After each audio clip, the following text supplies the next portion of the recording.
Bordeaux adalah kota pelabuhan, letaknya ada di bagian barat di negara Prancis.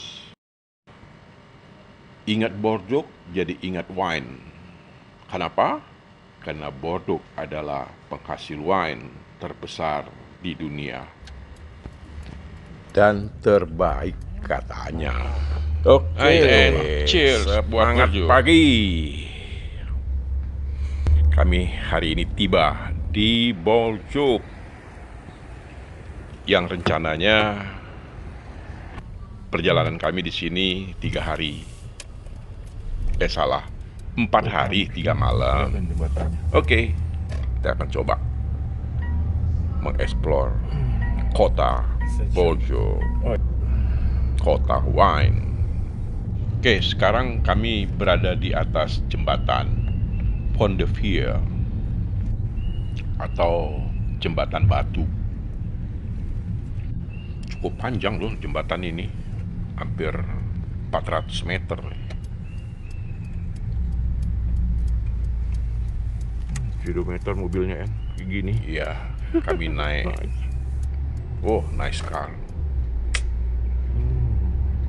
Kayak ada di dalam. Kayak mobil balap kita nih kan. Mobil balap ini. Oke, jembatan ini dibangun oleh Napoleon katanya.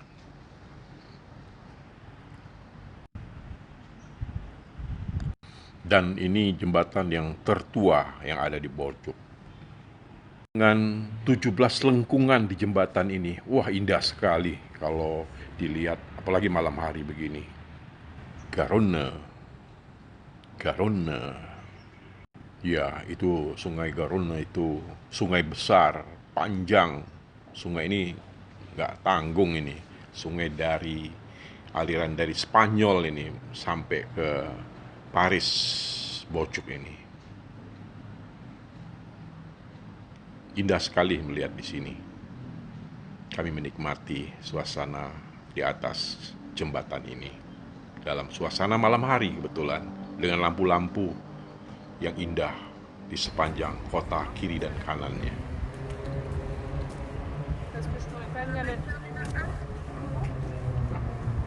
Ya, paling enak memang perjalanan di Pont de Fier ini berjalan kaki. Pendek kok, cuma 400 meter. Pemandangannya kota. Dia membelah antara kota barat dengan kota timur. Di Bordeaux. Ya, itu atas, di depan itu kota daripada Bordeaux. Kami akan ke sana. Indah sekali memang jembatan ini. Ini di atas jembatannya. Wow, luar biasa. Lampu-lampunya sangat bagus. Bersih kotanya. Indah.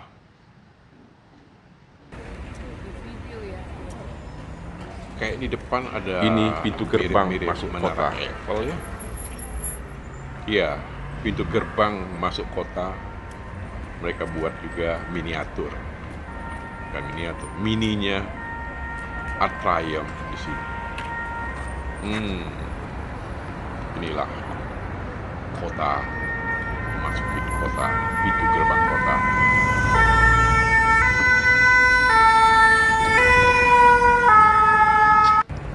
Transportasi tram ini akan kami pakai selama di kota Bordeaux.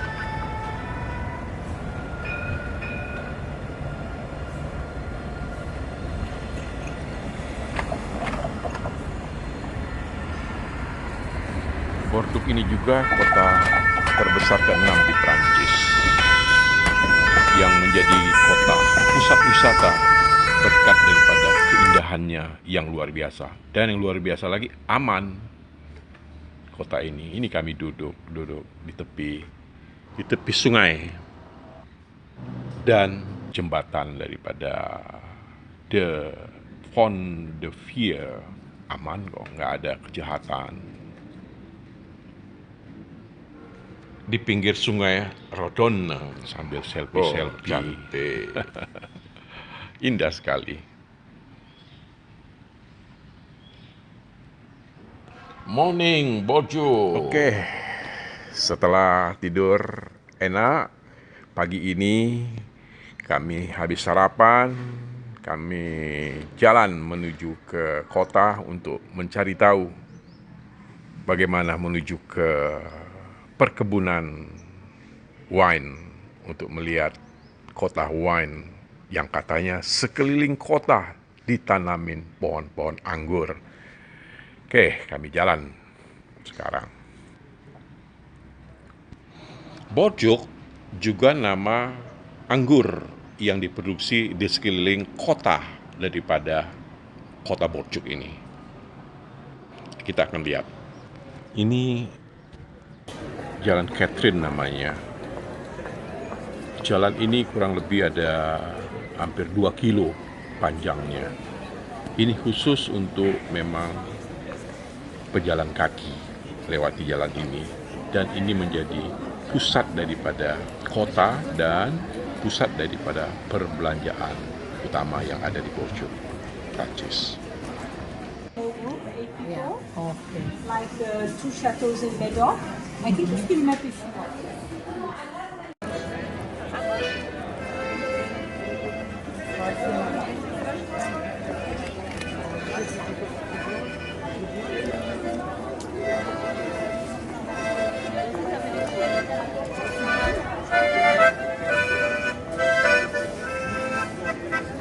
Musisi jalanan, inilah menjadi salah satu keseruan kalau kita jalan-jalan di Eropa. Banyak musisi jalanan yang bisa kita nikmati bersama lokal people yang ada.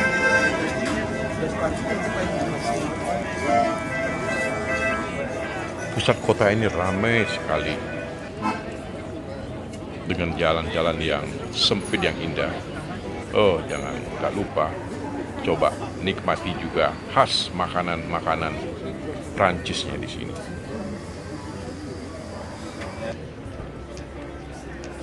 Banyak sekali di sini kafe, restoran. Ya, tinggal kita pilih sendiri yang mana kita suka. Sampailah kami di tempat informasi bagaimana menuju ke perkebunan anggur yang ada di Borjuk ini.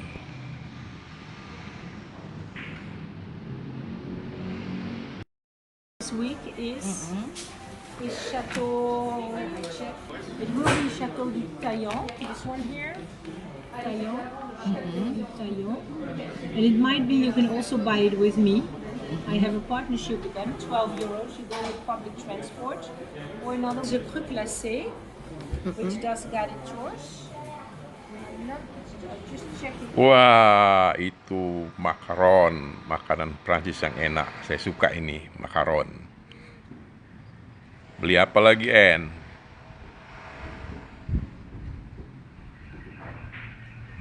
Pelayanannya pun luar biasa mereka. Baik. Ini Grand Hotel, salah satu hotel terbaik. Ini Opera House.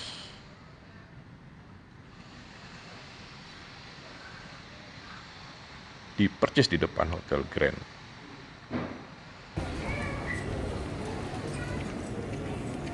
Jadi, saat kita menjelajahi jalan-jalan sempit yang menawan, banyak sekali kita menemui monumen-monumen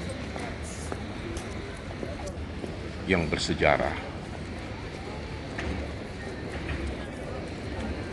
Sangat indah ini gedung operanya. Pementasan balet. Yunus, nanti anakmu si Aca main di sini ya. Di gedung opera di Bordeaux ya, pada abad 17 ini.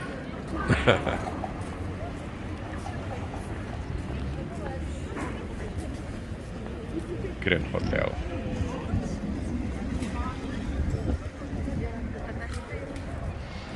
Ini restoran terbaik salah satu di Bordeaux.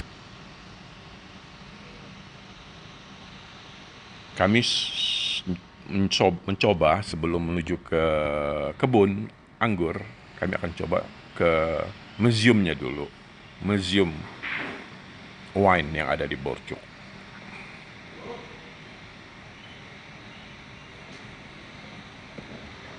Transportasi yang kami gunakan selama di kota kebanyakan menggunakan tram.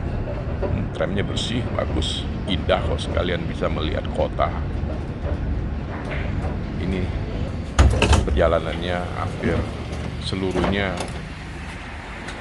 melewati pinggirannya itu adalah sungai daripada sungai Garonne yang tadi, sungai dari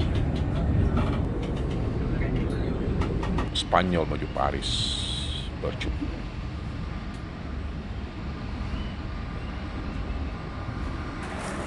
Sampai kami turun dari tram menuju ke Museum Wine.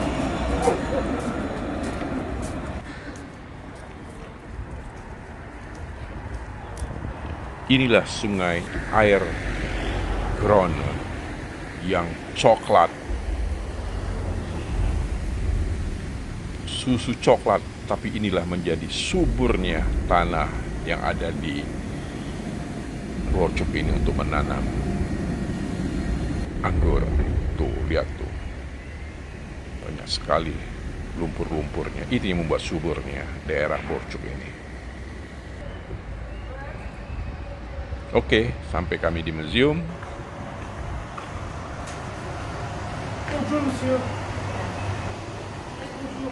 Ternyata museum ini belum lama diresmikan, baru tahun 2016. Dengan tujuan yaitu tadi untuk merayakan anggur dan mendidik orang tentang produksi dan sejarah anggur. Dan wah, ini dia contoh-contoh anggurnya. Dan tahu nggak, di sini anggur Indonesia juga ternyata ada loh dipamerkan di sini. Yaitu anggur dari Bali yang terkenal, katanya satu-satunya anggur yang diproduksi di daerah tropis, yaitu ada di Indonesia, dipamerkan juga di museum ini. Wah, hebat. Indonesia, bravo. Bali, bravo Indonesia. Semua wine di sini dipamerkan dari seluruh dunia.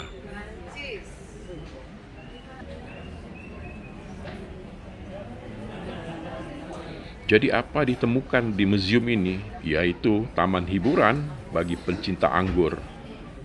Ini adalah perjalanan interaktif di dunia anggur yang menawarkan apa saja, mulai dari videonya, layar sentuhnya, meja sensornya, banyak lagi yang bisa dilihat di museum ini.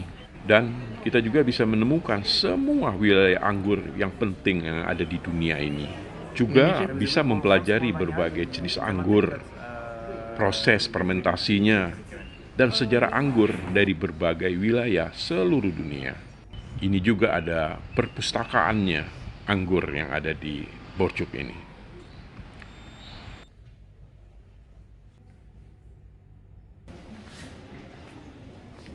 Nah, ada area satu untuk kawasan anggur dunia. Area kedua bagaimana anggur berubah menjadi wine. Area ketiga tentang peradaban anggur. Wow, anggur jadi peradaban. Bentuk gedung ini berputar-putar, terinspirasi dari gerakan wine yang berputar-putar. Tingginya kurang lebih 55 meter. Cobalah nanti kita lihat kebunnya yang asli. Oke.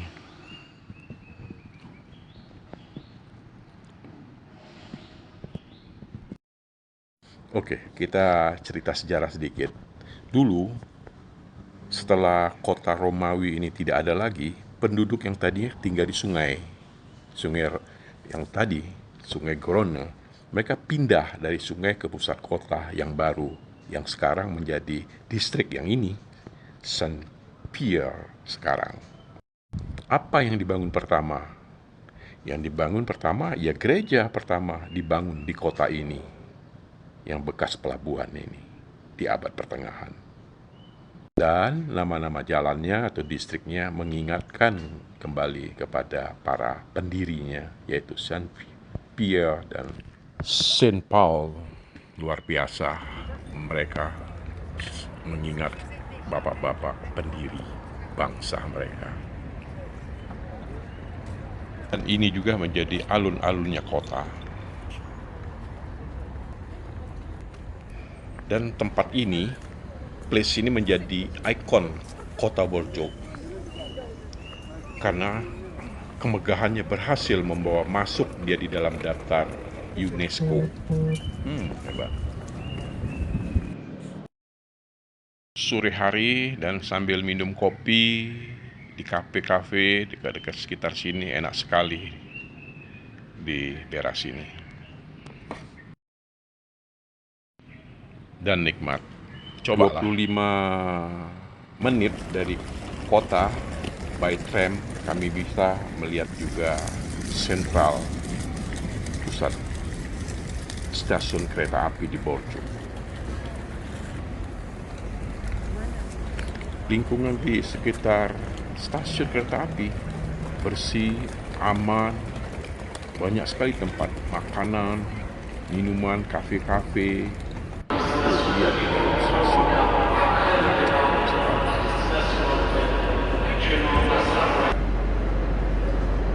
Indah.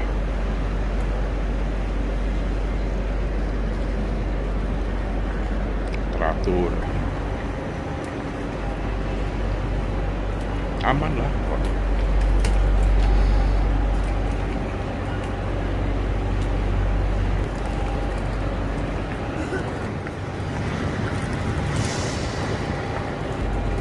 Ya, salah satu tempat istirahat di Cafe Paul ini enak. Kopi susunya apalagi. Bukan kopi susu. Coklat susunya enak sekali.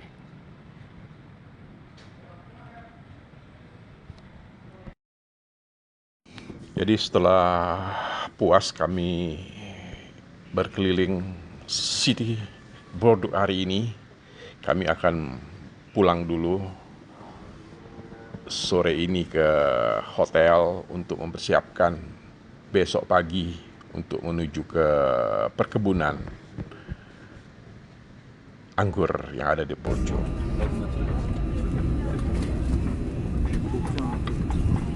Kan? Transportasinya ramai. Semangat pagi Indonesia. Salah. Semangat pagi Borjog, Paris, Prancis. Oke, hari ini udah segar, udah tidur yang enak. Kami mulai untuk perjalanan menuju ke pabrik wine. Ya, sebelum kita sampai di kebun anggur, saya mau cerita-cerita tentang wine. Oke. Wine ini memang salah satu jenis minuman beralkohol yang paling populer di dunia. Oke, kalau dilihat dari sejarahnya, wine ini munculnya di daerah Mesopotamia itu sejak 6.000 tahun sebelum Masehi. Udah siap-siap jalan dengan transportasi kita. Oke. Jadi sebenarnya wine ini diproduksi itu nggak sengaja. Ceritanya gini, pada mulanya itu ada sekelompok wanita dia memetik buah anggur terus disimpan di sebuah tong yang besar.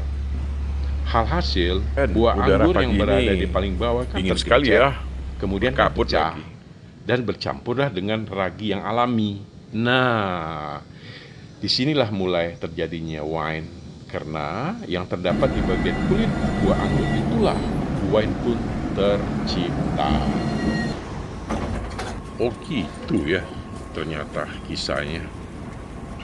Jadi anggur di Borjog ini terbagi ada 2 wilayah, satu bagian kiri, satu bagian kanan. Kenapa? Dia dibelahi oleh pada sungai yang tadi sebut Sungai Garonne. Jadi rasa anggurnya berbeda-beda, yang bagian kiri maupun bagian kanan.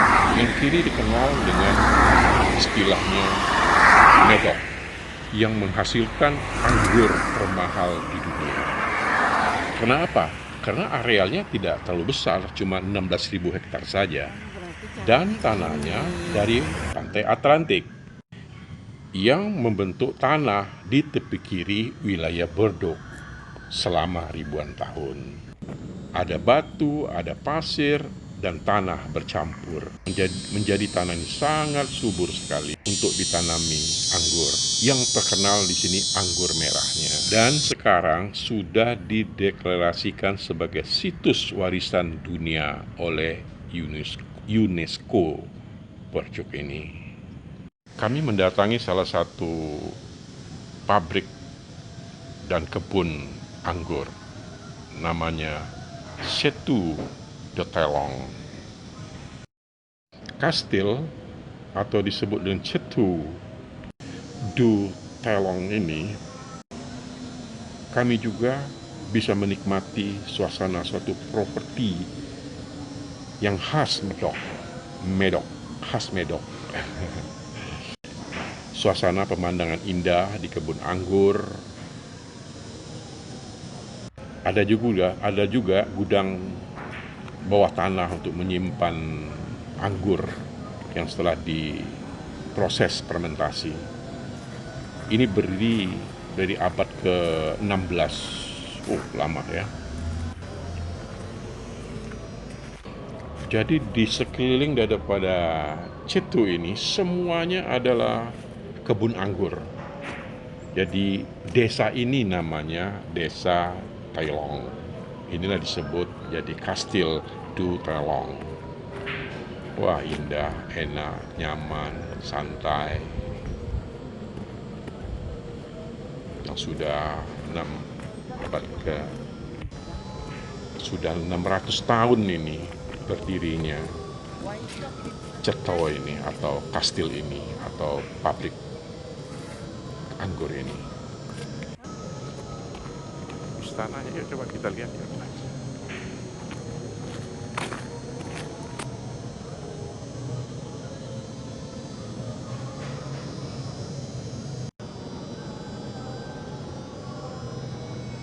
Iya, pemandangannya indah sekali.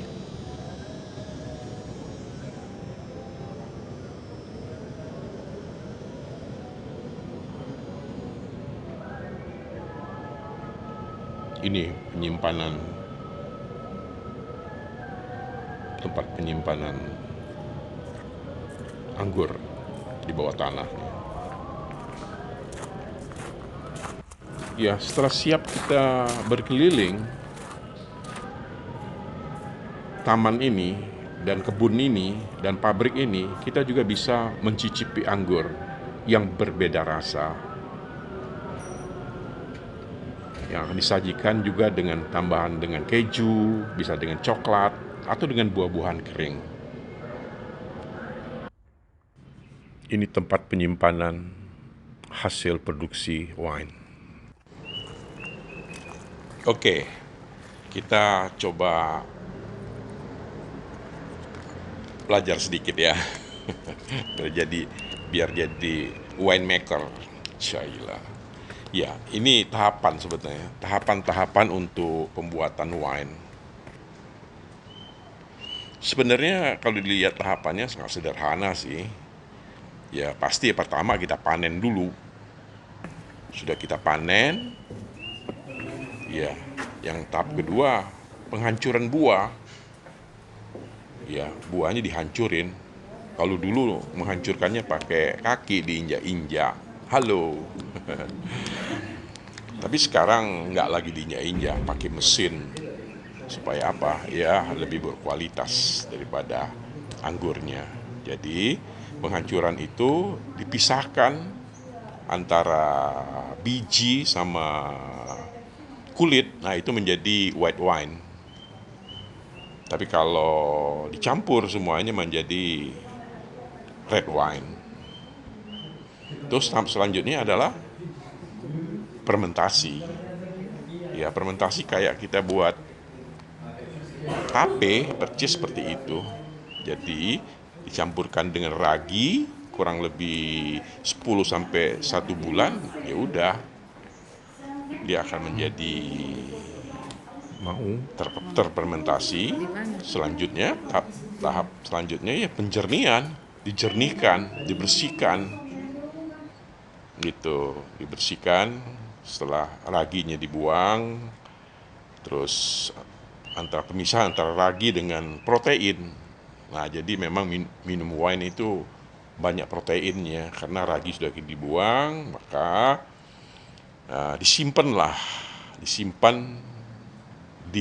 biasanya menggunakan barel, ada tong ragi itu terbuat dari kayu oak, itu bagus sekali. Tapi dunia modern juga banyak menggunakan stainless steel gitu. Tapi paling enak Nah, ini barel pakai oak barel supaya ada rasa harum oak itu. Wah, tambah sedap ini wine ini. Ya, selanjutnya terakhir proses pengemasan, udah dijual, atau proses penuaan. Biasanya setelah difermentasi jual, masuk botol jual. Nah, itu menjadi harga wine-nya agak murah. Tapi kalau ada proses penuaan dulu untuk menghasilkan wine yang punya rasa yang halus, itu ada prosesnya. Mereka harus masukkan itu tadi. Inilah wilayah penanaman kebun. Penjernihan Ini wilayah kiri dan penanaman kanan dengan waduk.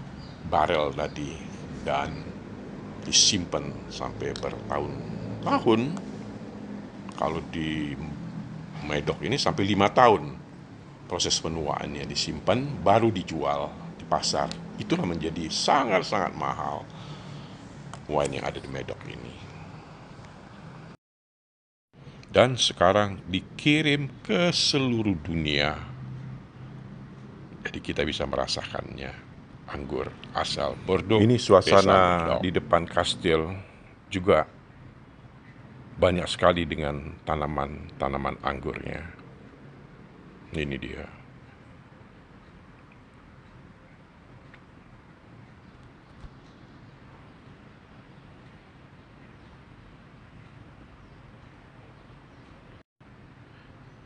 Di Bordeaux ini kurang lebih ada 1.000 lebih penanam anggur. Iya, yang nggak punya pabrik, ya itu akan ditampung, nanti semua dijual ke pabrik-pabrik yang ada ini. Seperti perumpamaan penggarap-penggarap kebun anggur. Siapa yang nanam? Yaitu orang-orang di desa-desa, di kampung-kampung ini, semua menanam anggur. Percis kalau kita di Indonesia itu, ya pabrik ini menjadi bapak angkat mereka gitu.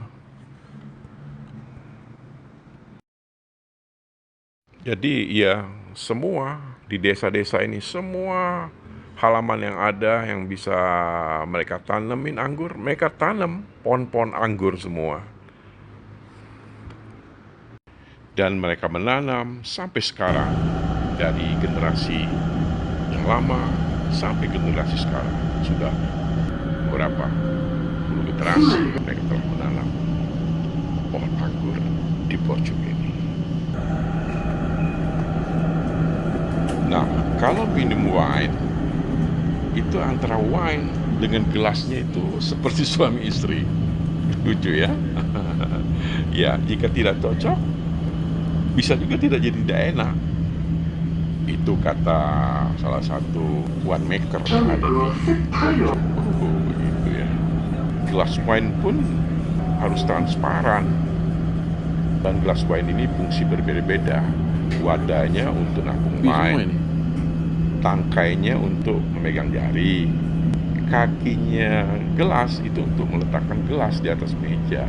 Jadi perlu diketahui, memegang gelas wine sebaik-baiknya tidak pada bagian wadah, yaitu di gelas wine-nya, tapi harus di tangkainya. Karena apa? Dapat mengalirkan kehangatan tubuh pada wine, maka akan merusak rasa wine itu. Wah, benar-benar cukup tinggi ya nilai filosofinya ya, wine dengan gelas wine-nya. Kenapa rasa wine berbeda? Itu tadi, yaitu karena proses fermentasinya, proses kena lingkungannya, geografisnya, karena itu kandungan buah anggurnya menjadi berubah, berbeda, mengakibatkan banyak sekali varian-variannya dan jenis wine yang juga bisa berbeda. Jadi, kenapa juga kalau minum wine harus sedikit demi sedikit? Ya, alasan untuk menjaga cita rasanya, aromanya. Luar biasa kan? Ada seni memang di wine ini. Jadi, wine ini bisa menjadi minuman yang pas setelah menyantap makanan atau sebelum menyantap makanan. Ya, kita sambil cerita, ini kita perjalanan pulang.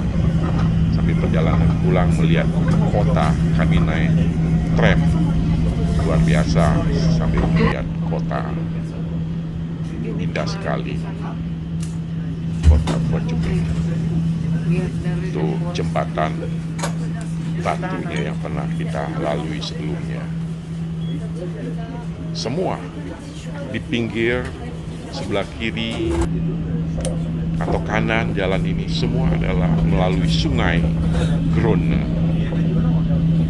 yang membuat subur kota ini dengan tanaman anggurnya.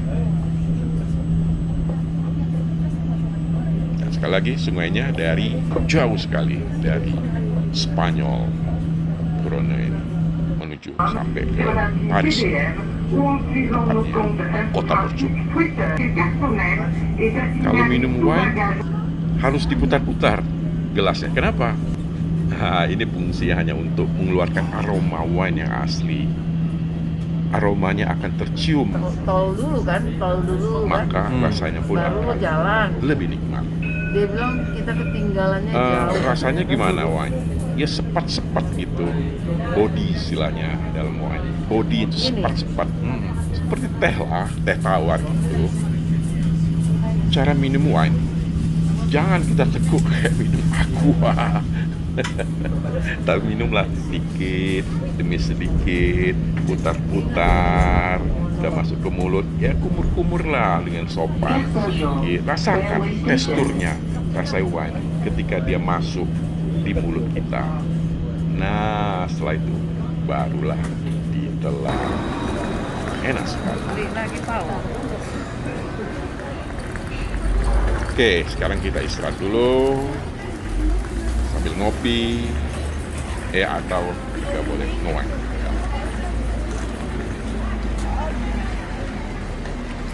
And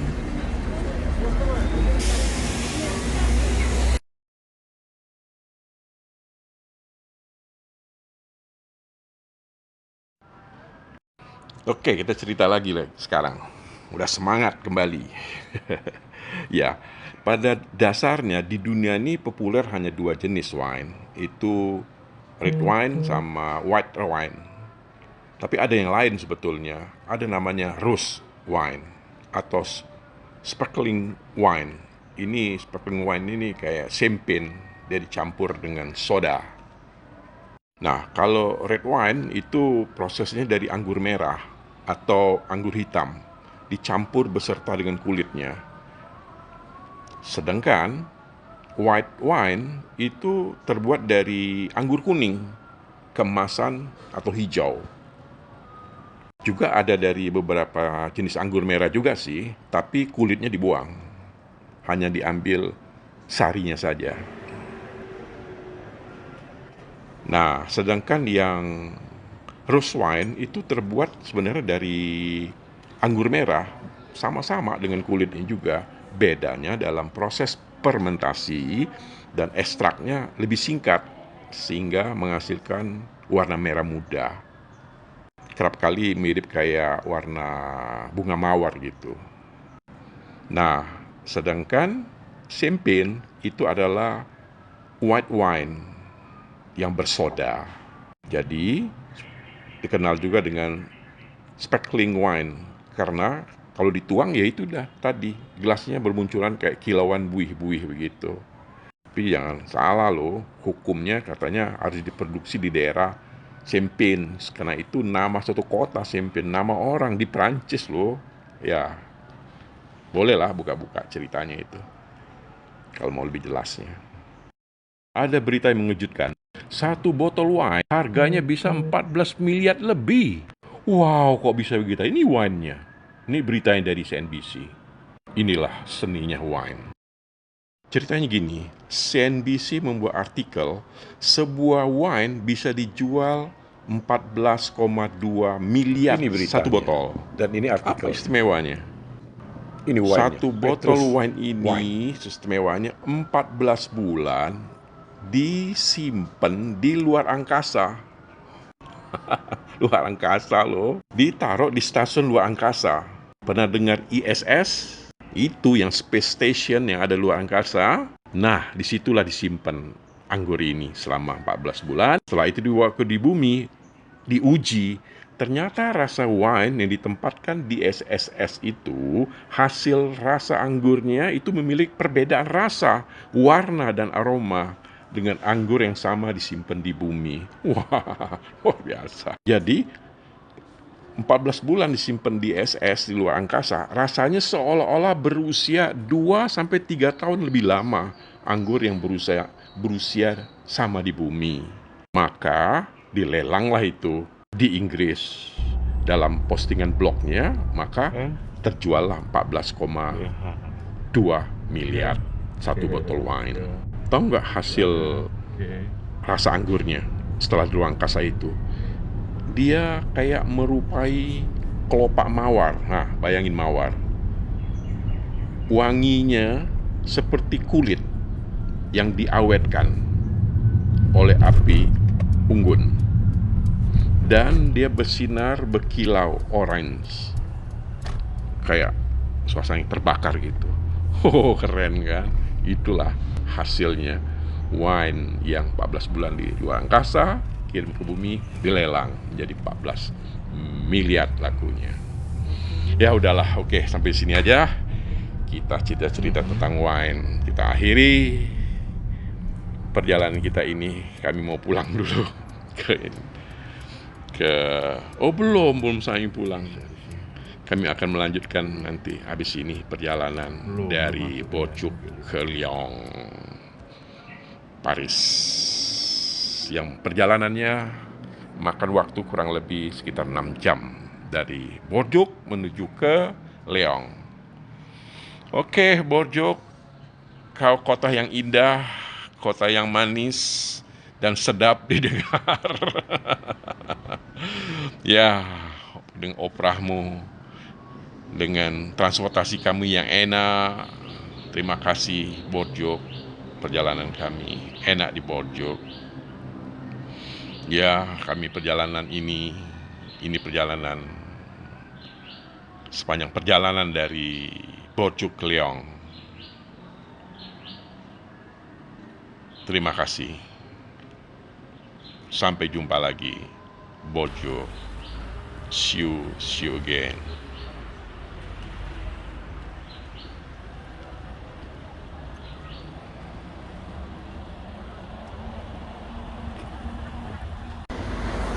Makan siang enak. Yuk, kita naik ke sini.